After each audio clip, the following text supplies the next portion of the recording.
So, David, I want to tell you a story Okay. about why smart meters aren't always very smart.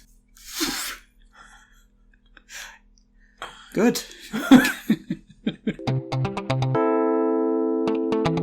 So, I decided to switch energy provider. So Right. I feel like I need to, because we have an international audience, I feel like I need to explain this a little bit because I think it works I differently. think other countries have energy. Yeah, but so I don't know if it works the same as it does here. So you can choose who provides your energy, even though it comes down the same wire or pipe in the case of gas. Yeah, of course. But you kind of can switch who you're paying the money to Yeah. and get it cheaper, basically. Yeah. If you play the switching game, you get Yeah. like an incentive for switching. Okay. Capitalism. Yeah. But like, it comes down the same wire or the same pipe or whatever, so I don't understand how, like, what's actually different. Okay. One infrastructure, different companies. Yeah, I don't get it. Yeah. I don't get it. Anyway, so I switched to get a better price and save some money. Mm-hmm. And then I got this email from a new supplier asking for what's called a meter reading. Right. The meter just counts how much electricity or gas you're using. So in the case of electricity, it's kilowatt hours. Yeah. In the case of gas, it's cubic meters, I think, of gas. I think so. People call it a unit of gas, I think. Yeah. And I have a smart meter. Okay. Right. So in the olden days, you'd have like a box somewhere in your house, or in our case, it was outside our house. Mm-hmm. It measures the electricity coming into your house, and it has like a little, those little wheels readouts? A dial with Numbers. Yeah. Like an old car mileometer. Yes. And so it'd go from, on the first reel, it'd go from 0 up to 9, and then as it got to 9, the second one would click up 1. Yeah. And it would carry on, okay? Yeah. So what would happen is every so often, someone would come to the house and read the number that's on there. They would obviously compare that to what it was last time they visited, and they know how much to charge you for. Yes.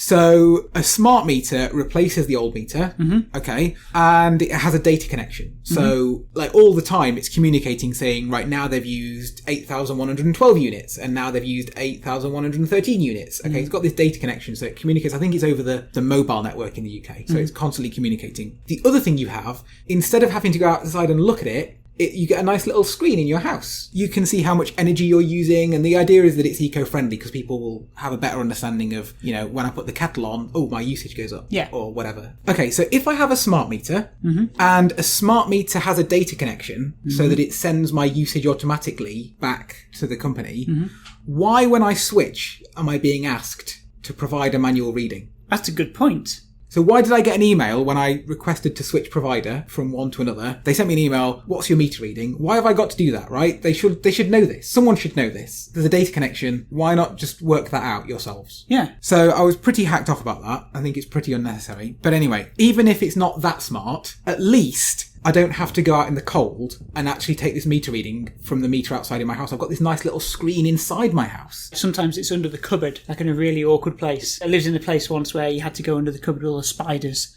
and then read this thing that sometimes backwards. It was weird. But at least don't have to do that because I've got the screen in my house that's going to tell me how much I've used. Good point. So I went to my screen and it told me how much energy we're using right now, which is kind of useful, but not what I wanted to know. I could get a bar chart of my energy usage through the day, so hour by hour. I could get it daily over the week or month, but I couldn't find the meter reading anywhere on this unit. Oh. So the most basic thing, how many units of electricity have I consumed? Could not find that anywhere on the screen. So it gives you all these graphs, but it doesn't give you give you what you actually need. So I assumed, this is me being stupid, like there must be a hidden option somewhere, or there must be something I'm missing here. So I googled it, and no. You have to go outside to the actual meter itself to get that reading. So you have to do what you did in the past. Go out to the actual meter. In your case, it was in the cupboard under the stairs with the spiders. In my case, outside in a weird box on the outside wall of my house. I have to go outside there. So it's not really any smarter than, this is a pretty dumb meter now, right? This doesn't sound smart at all. No. But you think, okay, well, at least it's not worse, right? Well. It's worse. It is worse. Why is it worse? Okay, so before, what would happen if I was switching and I had to provide a meter reading? I'd have to go outside in the cold, open a cupboard, take the reading from the numbers on the dial, and then write that down, send it to the company. Okay, yeah, bit of a pain, but fairly straightforward. Okay, now what you have to do is you have to go outside in the cold, open the cupboard, and then you look confused at a blank screen and a tiny, tiny, tiny numeric keypad that you would have to have like minuscule fingers to press. What? Okay? And there's nothing obvious about it. So there's nothing on the screen, it's blank. And all you've got is this 9-digit, what looks like a phone keypad. Right. So what am I supposed to do with that, right? What am I supposed to do with that? I don't know. Right, so we now have to Google the instructions. What? Yes, Google the instructions. Stand outside in the cold. Okay. And apparently, after Googling it, you have to press 9 on the keypad. I have no idea how you would know that unless you Googled it. Right, okay. It's also not easy, like I said, if you've got poor dexterity, because there's such a tiny little button you have to try and press. Oh, right, okay, yeah. So everyone has to do this, even if you're like a really old person who's not able to... If you want to switch energy provider, well. they're going to ask for a meter reading and you have to go and try and do this. What? Okay, so then you have to attempt to read the digits on the LCD screen, which it was poor contrast. If there's any glare or you're looking at it from an awkward angle, it's really hard to read. Oh, so you have to look at it dead on? Yeah, you have to look at it dead on, and you can still mistake things like a 6 for a 0. It's quite difficult to read. Yeah. The next annoying thing, it doesn't even end there. So as you're trying to read this on the screen, you've pressed the tiny little button 9, and it's come up on the screen, and you're trying to squint and look at it with the glare, and you're trying to see what number it is. And then after you've got a couple of maybe 2 digits written down, yeah, the screen is on a rotation, so it goes to another measurement that you're not interested in. It then starts telling you how much electricity you've used in a different measurement. So it's showing you different bits of information on a like a rotating time frame. Yeah, so it keeps the initial reading of kilowatt hours on for like a little while, but not quite enough time to write it down. Right, okay. And then it switches to showing something else. And then it shows that for the same amount of time, and then it switches to something else. And then after it's gone through all the options, the screen goes back off again. Oh, right, okay. Yeah. You've written down maybe the first couple of numbers. Yeah. And then the screen goes to another thing, and you're like, well, what do I do now? So you're sort of like guessing, So you have to just wait?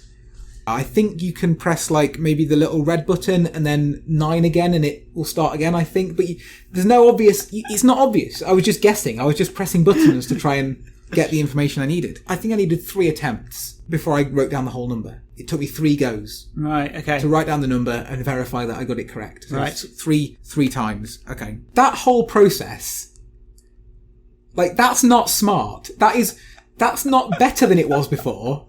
That's worse than it was before.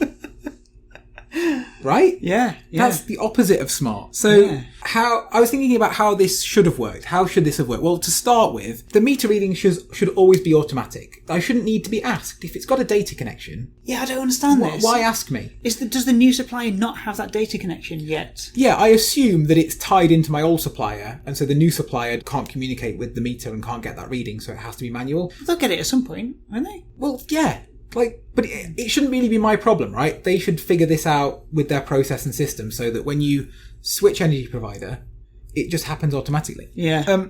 I think that if you do have to take a reading, why isn't it from the indoor screen? Like that indoor screen, it's like the first thing that you would think it would show you is the meter reading. Yeah. Right? That is the smart meter, isn't it? Well, I think that or is that the panel? I think the two things together are a smart meter. Right. The smart meter is the box that communicates wirelessly, and the screen in your house is a smart meter. Yeah, okay. And I also think that if you do have to, in the worst case scenario, end up going out to the outdoor unit, well, the interface there should be far better than just a little numeric keypad and a dull screen. Should be simple.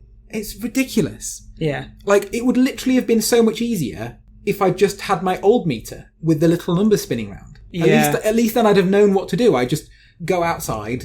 You know, it's a faff, I'm out in the cold, but at least I can write the numbers down and go back in. I've not got any of this complexity. Yeah. But it took me a long time to actually get this number just so I could move energy provider and save a little bit of money every month. And you had to Google part of that as well. Like, imagine someone who isn't that technically able, isn't that technically savvy. Oh, my parents would, they would have no idea. They'd be immediately just like, Andrew! Yeah. Sort this out for me? Well, more than likely what they'd do is they'd stick with an expensive provider and not switch. Yeah. Which is actually... the opposite of what they try and encourage, isn't it? Yeah. So anyway, that was my little story about my smart meter. Wow, that was fascinating, Andy.